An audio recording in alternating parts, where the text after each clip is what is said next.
Alors,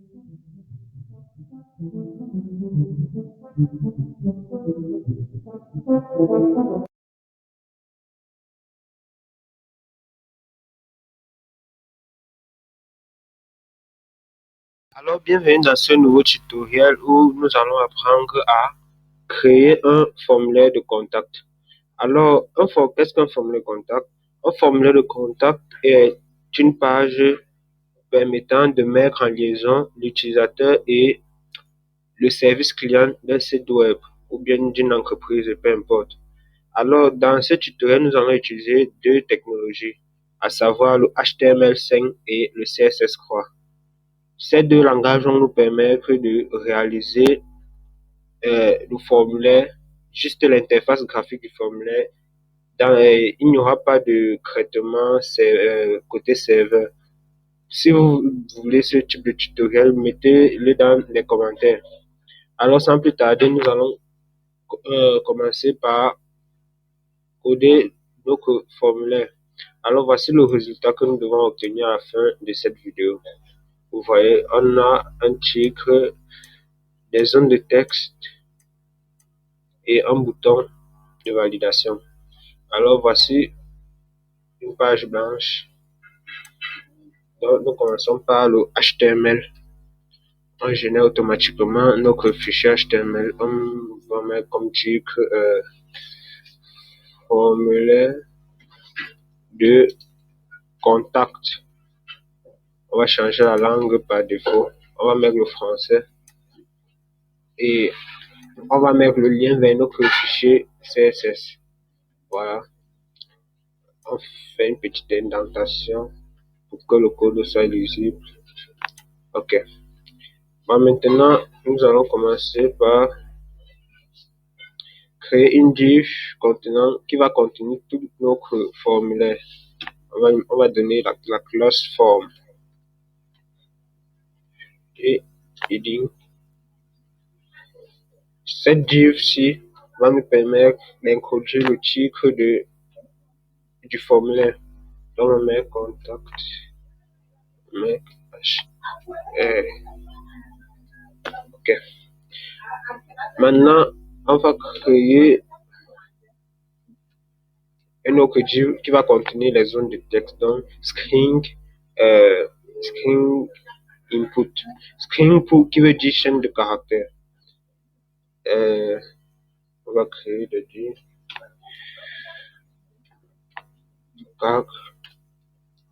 Voilà. Les bases.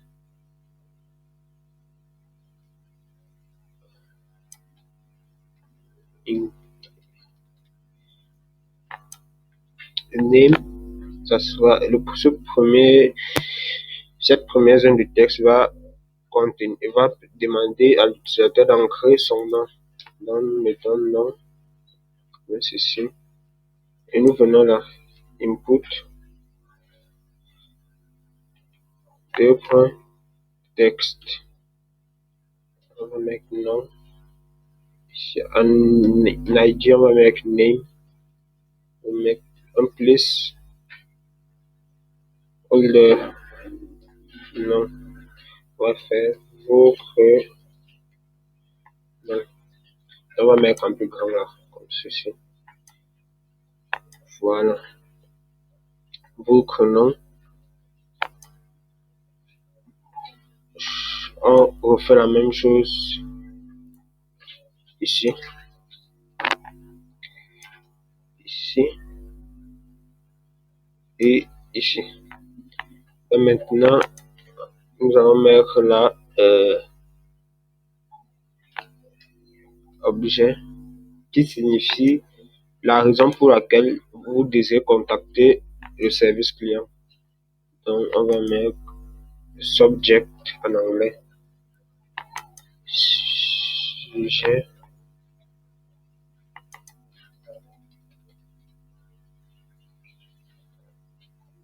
Objet.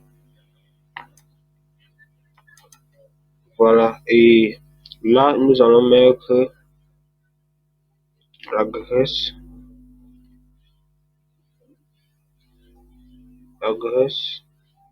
Email On va mettre là email.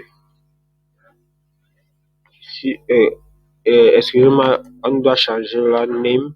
Ici on met objet. Ici on met mail, mail, email.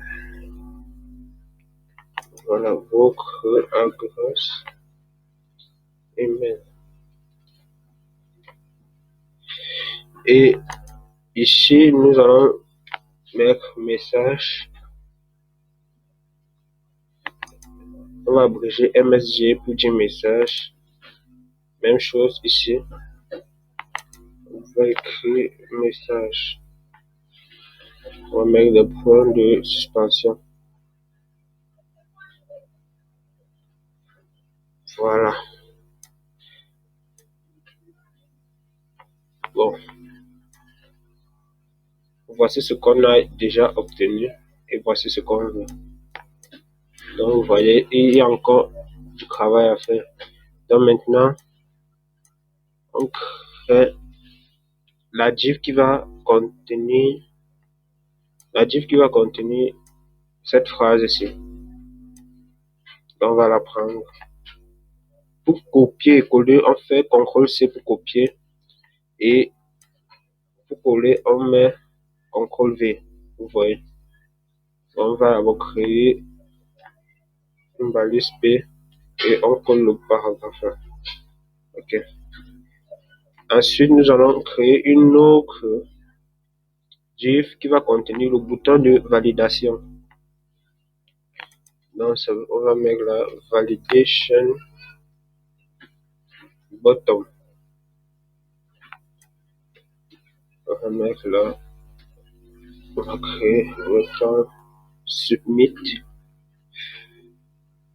On va mettre envoyer.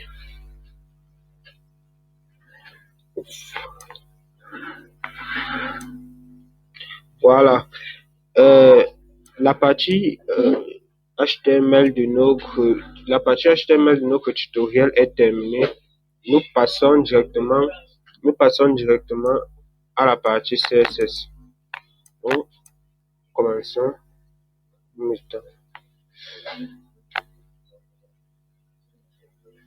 Mettons fond familier qui va être la police d'écriture de toute notre page. Donc, nous allons choisir Poppins.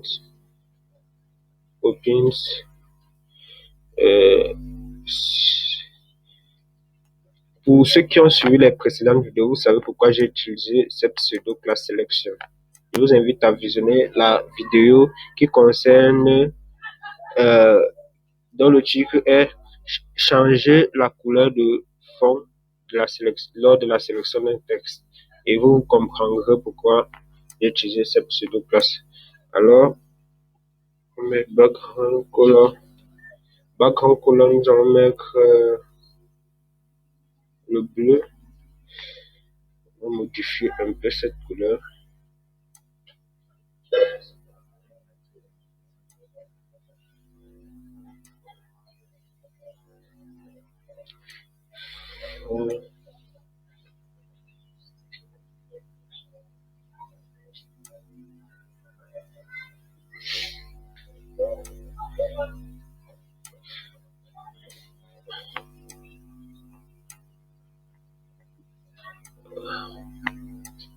Voilà. On va encore essayer d'améliorer.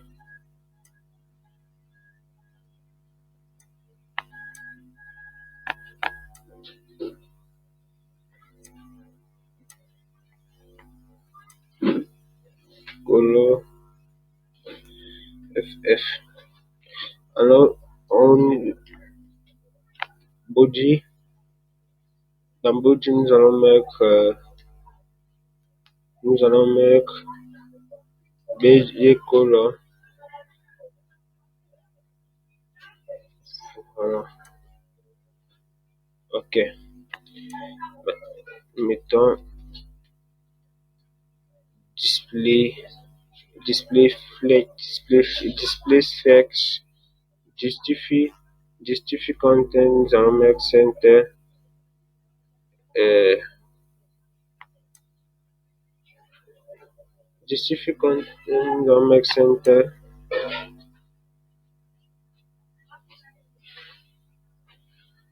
Voilà.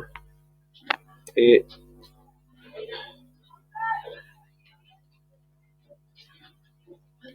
maintenant, nous mettons forme, nous créons forme et l'école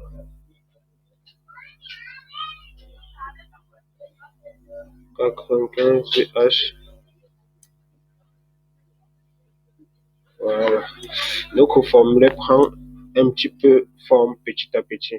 Donc, on va mettre pixel, on va mettre grid, on va mettre 45%. Voilà.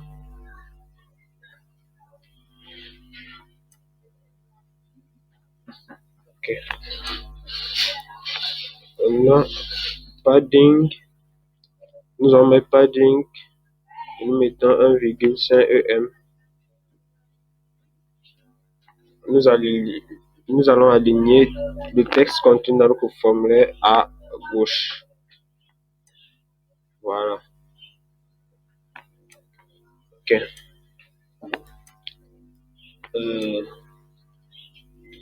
Maintenant, nous nous occupons du titre de notre formulaire. Heading H2. On met la couleur. On va modifier aussi cette couleur.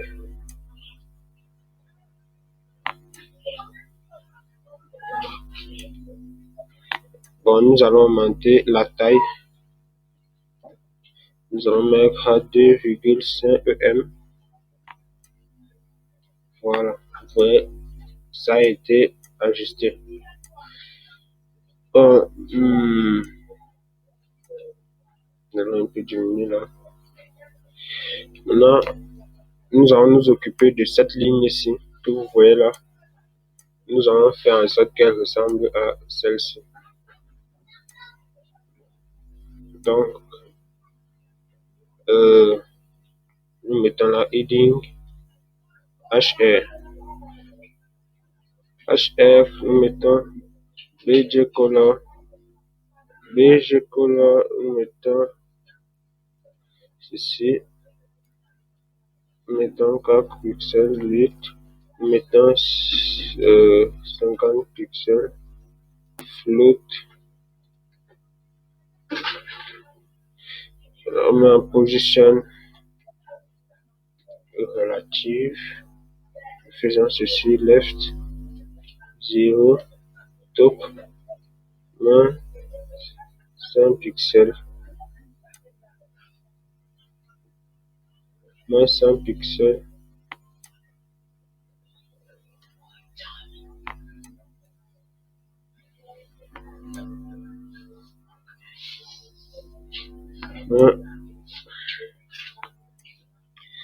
on arrondit un petit peu, border, reduce, nous mettons à 50 pixels, float, left, voilà. Ça commence à ressembler à ce dont on pensait.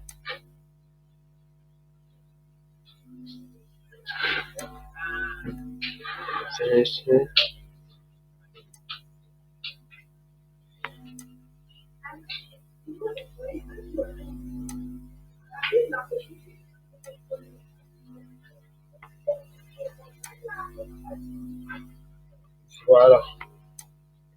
Donc, on évolue.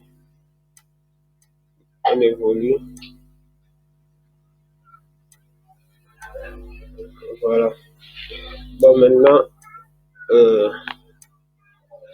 venons là à forme. Nous allons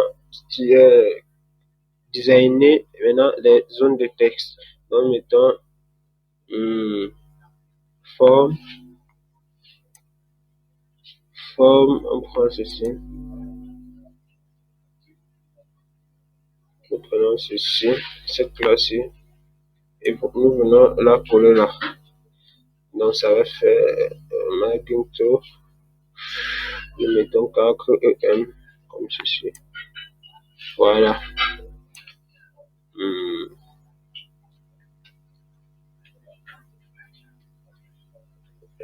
Arrière.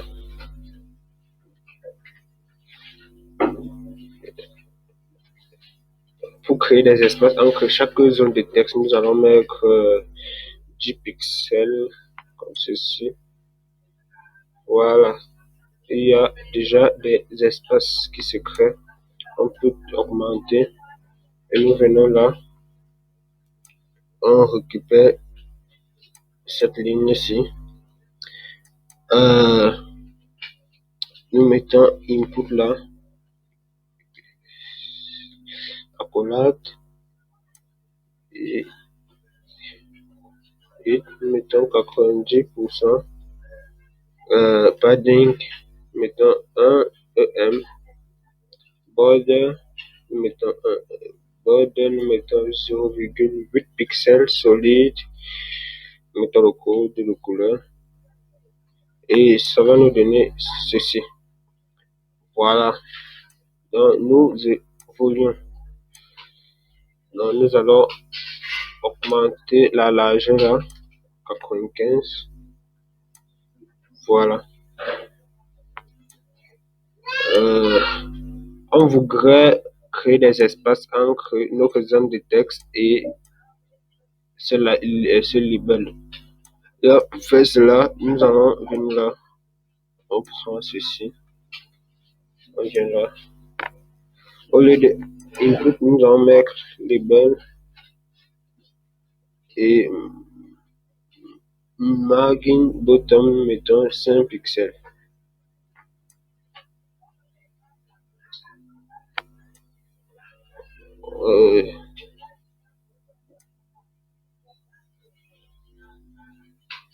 Voilà, il y a un petit espace qui s'est créé là.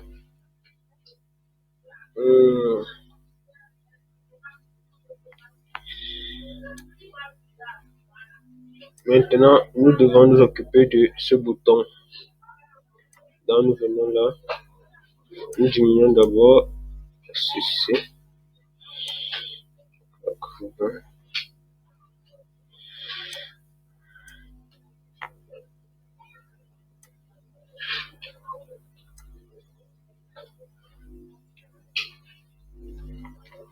Validation button.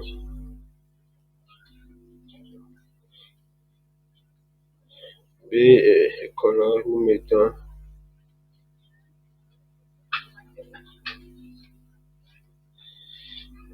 texte, transforme pour mettre le texte du bouton en majuscule. Border reduce, nous allons mettre 3 pixels et nous allons mettre 25%.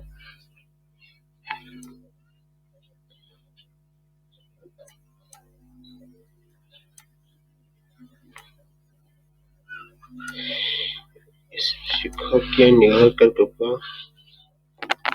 Donc, on essaie de récupérer ceci. On prend là.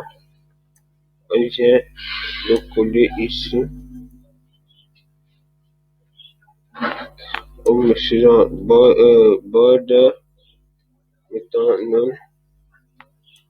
Et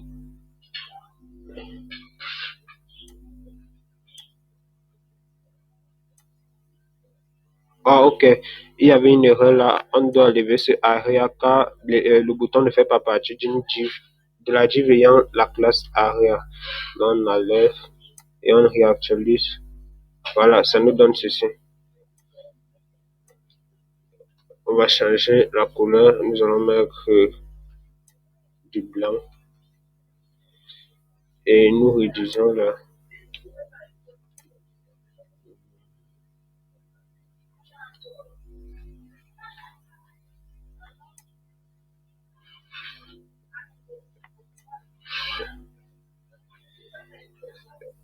Padding, nous mettons.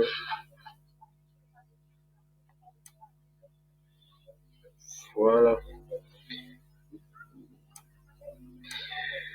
nous avançons petit à petit et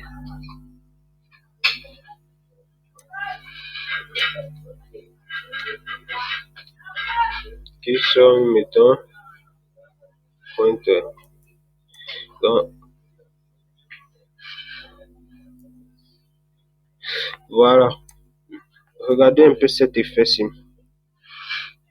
Nous allons le reproduire sur notre formulaire. Donc, pour faire cela, nous allons mettre une transition pour qu'elle soit plus esthétique. Voilà.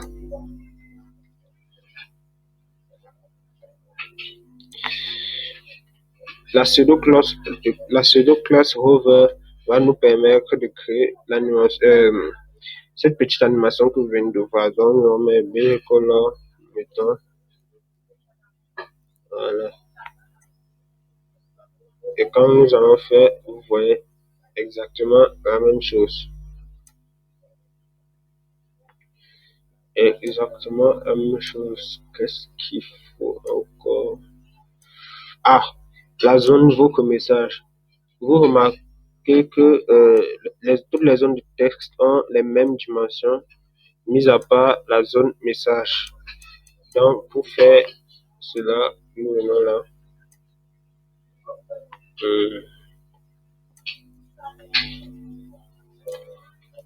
Étant donné qu'on a donné un ID MSG, je viens là, padding, bottom, nous mettons 8 EM.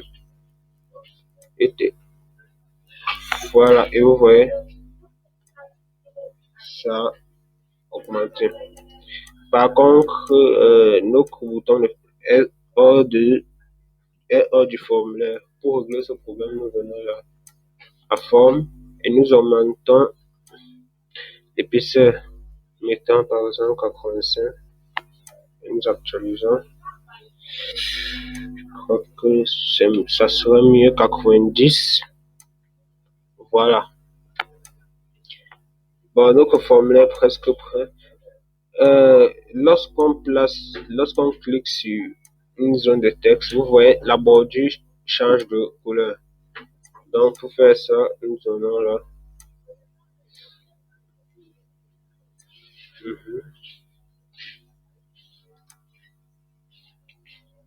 Pour faire ça, nous allons utiliser la pseudo-classe Focus. Et nous mettons border 0,8 pixels solide. Voilà.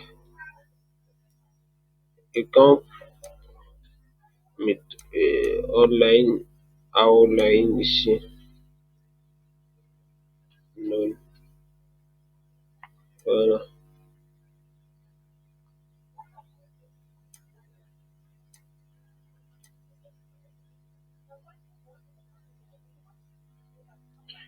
Focus.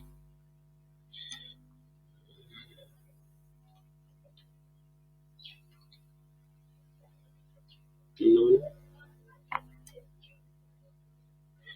Maintenant, lorsqu'on clique sur une zone de test, vous voyez, ça change. Exactement comme ici. Voilà.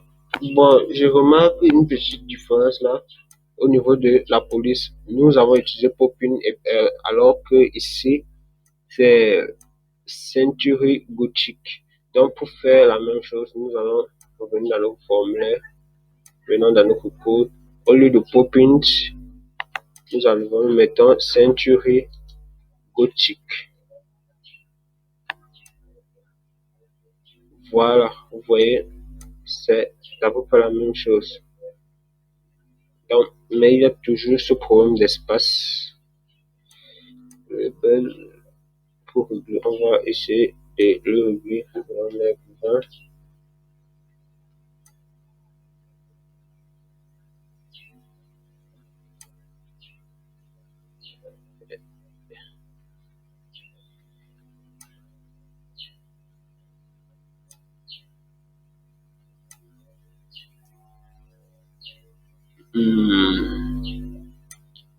Je comprends pas.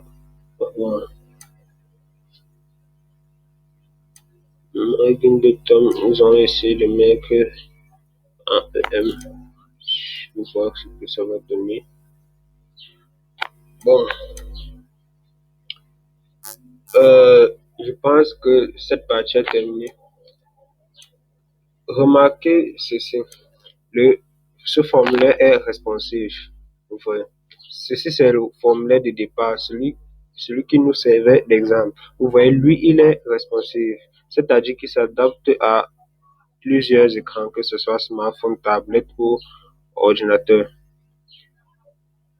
Par contre, notre formulaire, lui, vous voyez, quand on réduit la taille de la page, il prend de mauvaises dimensions.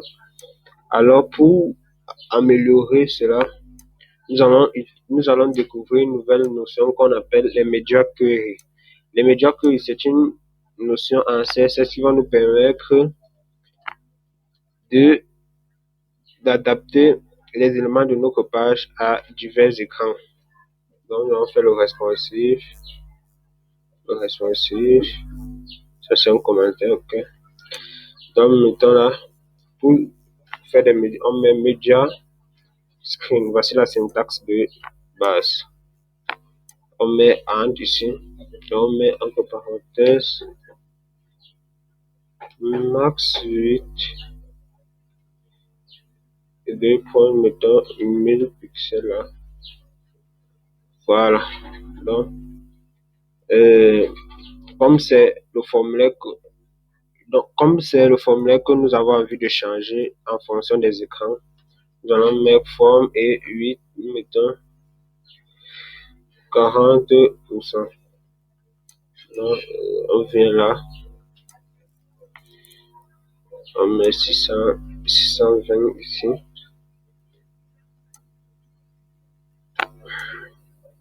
Nous mettons 100 et lorsque j'actualise, vous voyez, notre formulaire s'adapte aussi aux écrans. Vous voyez, il s'adapte aussi. Bon, nous sommes arrivés au terme de cette vidéo. J'espère qu'elle vous a plu. Et si vous avez des impressions, laissez-les dans les commentaires. Et on se retrouve pour un nouveau tutoriel. Merci.